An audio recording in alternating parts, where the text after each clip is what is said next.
Magandang umaga sa inyong lahat. Ang aking talumpati, pinamagatang HF, isang mahal na puso.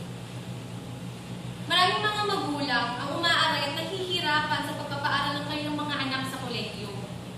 Sa kabilang banda din naman, maraming mga estudyante ang nahihirapang pumili ng kurso pagkatapos sila sa sekundarya dahil maraming kurso ang mahal. Isa sa mga nasa listahan ng mga pinakamahal na kurso ay ang Hospitality Management o ang HM. Bakit nga ba isa ito sa mga pinakamahal na kurso? Bakit nga ba mahal pag-aral ng HM?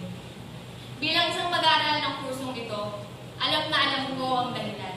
At marami akong may babahaging mga iba pang mga dahilan. Bakit nga ba masakit sa bulsa? Isa sa mga dahilan ay ang mga tour na kinakailangan lahukan ng mga estudyante dahil nakapaloob ito sa kurikulum ng kurso.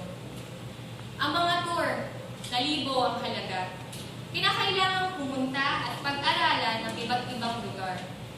At syempre, hindi ka naman makakarating sa mga lugar na kagaya ng Bigan at Bohol kung hindi ka gagastos. Isa pa ay ang gastos sa pagluluto. Bilang estudyante ng kursong tinatalakay, kinakailangan matuto ng culinary arts. Hindi lamang basta matuto magluto. Kinakailangan syempre bilhin mo ang mga sangkap ng lulutuin mo. Na hindi biro ang presyo at hindi rin mura. Ang ilang sangkap pa nga ay hindi mo basta mabibili sa palengke, sa supermarket pa. At nga rin may pagkakaila na mas mahal ang presyo sa mga supermarket. At ang huli ay ang taas ng matrikula. Ito ang unang problema ng mga magulang. Ang patuloy na pagtaas ng mga tuition fees sa mga eskwelahan. Para kang makapasok sa isang dekalidad na universidad, maraming kwalipikasyong hinahanap at siguradong hanggang leeg ang bayaran. Isa ang Asian sa pinakamataas ang tuition fee na binabayaran sa pamantasan na ito.